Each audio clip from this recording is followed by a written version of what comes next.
Welcome to Toffee Blue View, your source for all things Everton. I'm Gerry. Still, this is Max joining me again. Huzzah! So, with the appointment of Unsworth as caretaker manager, taking over for Koeman, some changes have been made.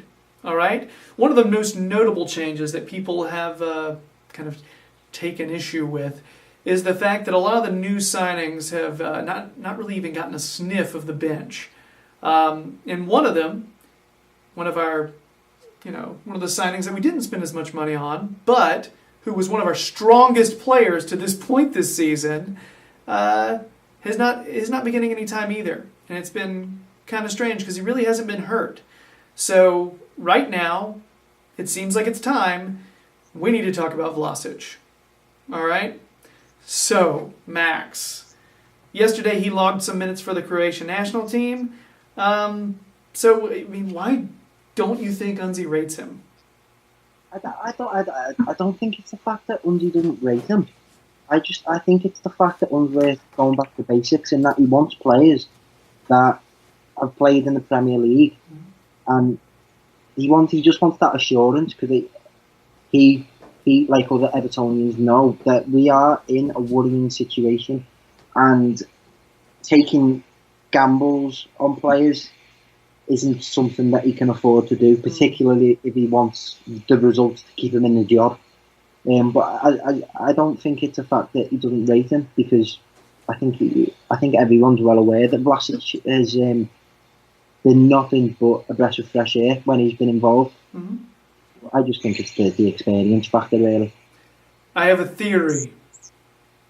All right, humor me here. Typically, Vlasic, whenever we've said, "Oh, that was bad," it's always when he's on defense. Yeah. Rarely do we see chinks in the armor when he is, marauding forward, shrugging off defenders. I mean, honestly, at moments like that, there's one player he reminds me of who will be coming back soon, Ross Barkley. He reminds me of the fact that they're both so sturdily built and they shrug off defenders. It's just the control for both of them is, and they both move pretty quickly with the ball too. But there have been some defensive lapses from him, and I think that's why Unsworth is not 100%. Let's throw him in the game right now. I think he wants to continue working with him in practice because I think he wants a team defensive effort. And I don't know if he trusts Vlasic completely in the defensive department. Again, this is theorizing. You know what I mean? It's guesswork. But that's the only time where I've shaken my head at Vlasic. When he got caught sleeping on a couple of times on defense, when he should have tracked his man back and he didn't. He was almost like ball watching. Yeah. You know what I mean? Yeah. I feel that I think the whole reason why we're discussing him right now is because it's obviously come in. He's a young player with potential, and if he had come into Man City or Tottenham, those defensive lapses wouldn't be seen as such a problem. But because if you're involved for Everton at the current moment with the situation that we're in, we need to be as defensively steady as we possibly can. So, as you say, with those defensive lapses, it comes down to the experience factor, and it's just that you don't want to take that risk. And obviously, from David Unsworth's individual view, I think you want as much assurance as you can. You want. Because as you've said, there's not many holes that you could poke in his attacking side of the game. His intelligence, his runs, as you say, his movement with the ball is great. Because it's been a long time since we've had a player that can kind of just pick that ball up and look like it's on a string. Mm-hmm. Because he can make amazing runs that kind of weave in and out. But I think because I think something that we've picked up on a lot about Unsworth's selections is that when we haven't got the ball, it's a very clear distinction between defence, midfield and attack. Yeah. So with him kind of being that maraudering player between the midfield and the attack, maybe that's a reason why it's safer not to play him, because he's kind of, I think, as we've discussed before, we need the type of player that can provide that transition. And with him being one of those players, at the moment, it's probably safer for Unsworth, who's hoping for the job, not to play him. So, what is his best position?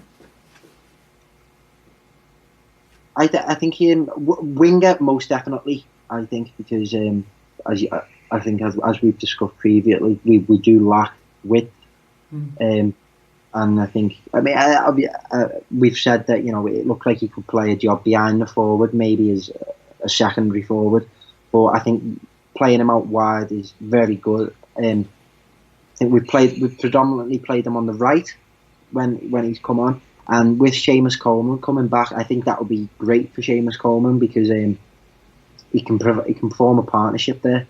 And we've seen before, shining example being Baines and Pienaar, that if you get a good relationship between your fullback and your winger, then it can be nothing but good.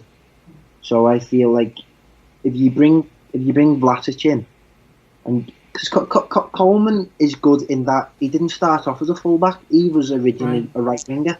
So I think he could almost be like a mentor to Vlasic in that sense. Again, nothing but good. So I feel as a right winger, that's where he's best. That's so funny, because I totally feel like he's more of a center mid. That's why I started smiling when you said, "Oh, definitely a winger." I was like, "Crap." No, and it's more just because when he has a tendency to almost take over the game sometimes when he plays centrally. I don't know if that's a good thing. I know who were we playing when we played him more centrally? And Koeman after the game said, "Well, we saw what he could do there. It looks like he can play there. Maybe we should do that some more." I think it's just because I've just been brainwashed into having two defensive centre midfielders that I don't see Everton putting a risky player in the centre of the midfield. Such a good point. That's such a good point. I can see where you're coming from, and as you say, he's in. Maybe it's just because he's a lot smaller than Ross Barkley. Why I wouldn't play him as a centre midfielder, but yeah, as you say, that's just me. Seeing Everton as a team that wouldn't take that risk as playing him as a centre midfielder, because as we've seen with Everton over the last year or so, that we rely heavily on those midfielders to put a defensive shift in. And again, that comes full circle back to your point of them being a defensive liability. Right. So, that's not to say that being caught out on the wing could be forgiven, but I just feel like having those assured, confident central midfield players that know how to play when we don't have the ball, I think that is where I'm coming from, and that I see him more as a winger. I think if it sounds like I'm naysaying, no, I think it's a genuine question, because I think we have players where we don't know where to play them. I think we have a lot of them. Definitely. Players where we have no idea exactly where to place them. Talented footballers, but where do they go and how do they work together? Exactly. There's just so many of those. I mean, right now, let's pretend like Barkley's healthy. All right? I've got a list of some players here that are either wingers or center mids. And so should Vlasic start over Barkley? No. Probably not. No. Should he start over Sigurdsson? Probably not at this point. No. Just because experience. Now, I think Vlasic might be more explosive. You know what I mean? But I think Sigurdsson understands Premier League defense a little bit more. Also, Sigurdsson's rumored ability to handle dead balls outside the box. Haven't seen a whole lot of that this season. But Davies. Would he start over Davies? That's this is where it becomes more of a question, because the two of them clearly do have flaws in the game, but at the same time they do clearly have positive aspects of the game that we could Everton need. So, it goes down to the formation, because I feel like if Vlasic was to play in the centre of midfield, that he would kind of venture more towards the side, because I feel like I think he likes running at players at an angle. So when he's running, say if he's running at a fullback, he's got the direction to cut in field. Whereas it's yet to be seen if he could, because I haven't seen him, because obviously we've got Gay and Schneiderlin, so it's yet to be seen Schneiderlin and Vlasic or Gay and Vlasic. So maybe if that is given a go, maybe we'd understand his game a bit more. But possibly not. I could probably see Davies being more of a starter. Morales on the wing. Yes. You would start over Morales?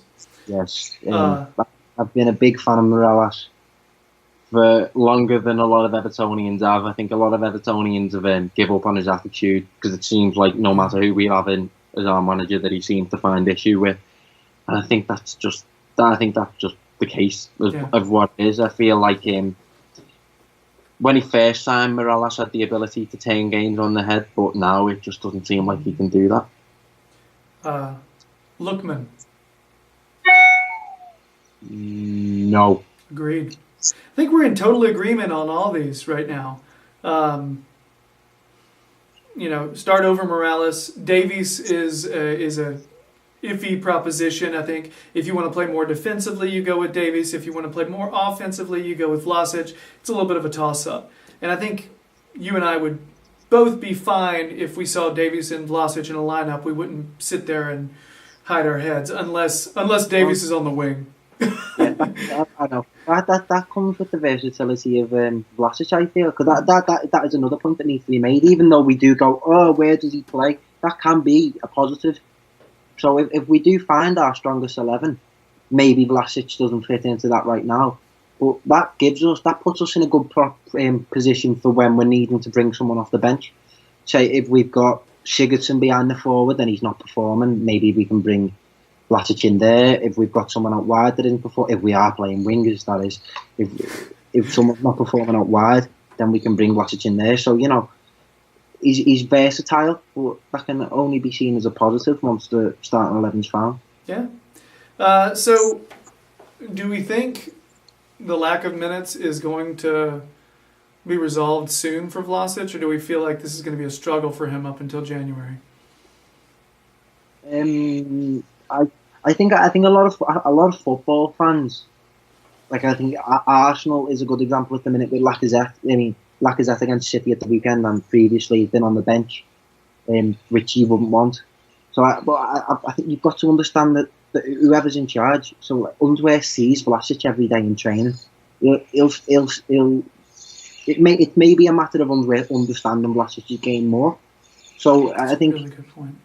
Given the training sessions and what Unsworth sees on the field at Finch Farm, I don't think it's a major issue, because maybe as we've said, the experience may become a factor that he needs the experience at the Premier League level.